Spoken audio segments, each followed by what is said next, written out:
नमस्कार दोस्तों आवास फाइनेंशियल लिमिटेड इसके Q2 के नंबर्स आ चुके हैं दोस्तों। कैसे रहे नंबर, सीधा लेके चलता हूँ रिजल्ट की तरफ। देखिए यहाँ पर जो भी नंबर आपको दिखाए जा रहे हैं वो लैक्स में हैं, तो थोड़ा सा हमको ध्यान देना पड़ेगा। एक एक करके चर्चा करते हैं। सबसे पहले बात करेंगे क्या, इंटरेस्ट इनकम की। कितनी आई है? 490 करोड़ रुपए, जो एक साल पहले 425 करोड़ रुपए थी और पिछले क्वार्टर में 479 करोड़ रुपीस थी। अब फीस और कमीशन इनकम आप देखोगे 242 करोड़ है, जो एक साल पहले 201 करोड़ रुपए थी। और gain on D recognition of financial instrument under amortise cost category कितना है? 58 करोड़, जो एक साल पहले 46 करोड़ थी। अब net gain of fair value changes 5.75 crore, एक साल पहले 4 करोड़ थी।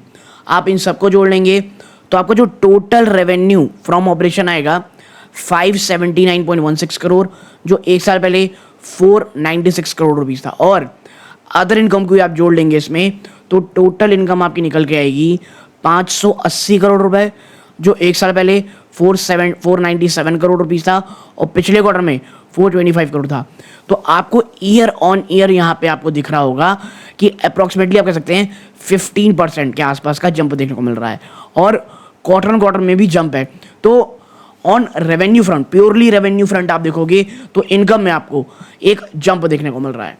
अब खर्चों ने क्या स्थिति कर रखी है, देखिए खर्चों में ना सबसे बड़ा खर्चा होता है इनका फाइनेंस कॉस्ट 248 करोड़, जो एक साल पहले 203 करोड़ था। यानी यहाँ पे अप्रॉक्सीमेटली आप कह सकते हैं 20% के आसपास का आपको यहाँ जंप देखने को मिल रहा है। फीस कमीशन एक्सपेंस कितना रहा है? ये रहा है 2 करोड़, जो एक साल पहले 2.44 था, ऑलमोस्ट सेम है। आप यहाँ देखेंगे एक और सबसे बड़ा खर्चा होता है इनका employee benefit expense, 83 crore rupees का खर्चा आया इनको, जो एक साल पहले कितना था? 82 करोड़। तो कोई ऐसी जंप नहीं आ गई है जो डरा दे। हाँ, क्वार्टर ऑन क्वार्टर आप देखेंगे तो 91 करोड़ से घट करके ये 83 करोड़ हो गया है, विच इज़ गुड। अब अदर एक्सपेंसेस 42 करोड़ रुपीज़ रहा है, जो एक साल पहले 38 करोड़ रुपीज़ था। आप इन सबको जोड़ लेंगे तो टोटल खर्चा आपका निकल के आएगा 390 करोड़, जो एक साल पहले 340 करोड़ था। ओके, और अब प्लस माइनस करके प्रॉफिट बिफोर टैक्स आप देखोगे 190 करोड़ है, जो एक साल पहले 156 करोड़ था, पिछले क्वार्टर में 160 करोड़ था। ह्यूज नंबर्स हैं ये, और खास करके ऐसे समय में जब इतनी भयंकर गिरावट दिख रही हो। ओके, अब प्रॉफिट फॉर द पीरियड अब आप देखोगे, प्रॉफिट फॉर द पीरियड या हम जहाँ चलें total comprehensive income for the period में, तो हम देखेंगे 147 करोड़ है, जो एक साल पहले 121 करोड़ थी, 126 करोड़ थी।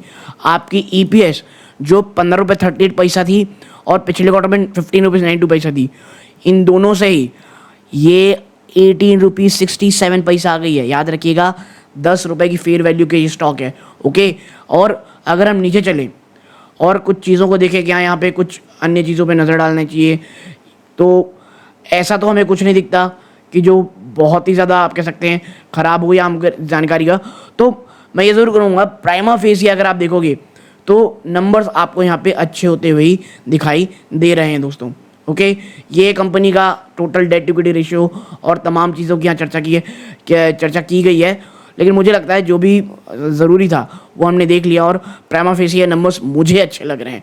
और ज़्यादा अच्छी चीज़ ये है कि बाज़ार जहाँ पर एक बहुत ही नेगेटिव ट्रेंड में है, जहाँ पे नंबर्स उतने ज़्यादा फुलफिल नहीं आ रहे हैं जितने आने की ज़रूरत थी, आवास फाइनेंसर ने जो नंबर्स अपने पेश किए हैं वो अपने आप में फिनोमिनल दोस्तों। यहाँ तक जुड़े रहे, बहुत बहुत धन्यवाद। ये सूर्यकांत है, जय हिंद।